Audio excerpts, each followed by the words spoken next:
Sen beýle erwet işler etmeňe, erwet adam bolmaňa näme sebäp boldy?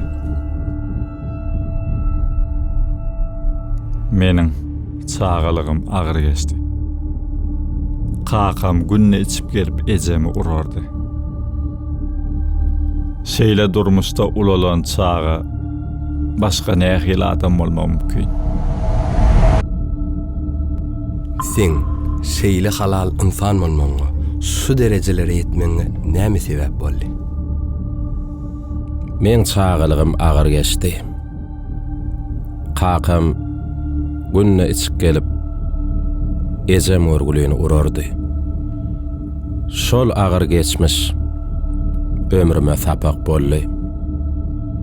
Halal ýollan ýöremekligime sebäp boldy. Tümlükde doglanlaryňam ýagtylykda ýaşamaga haky bar.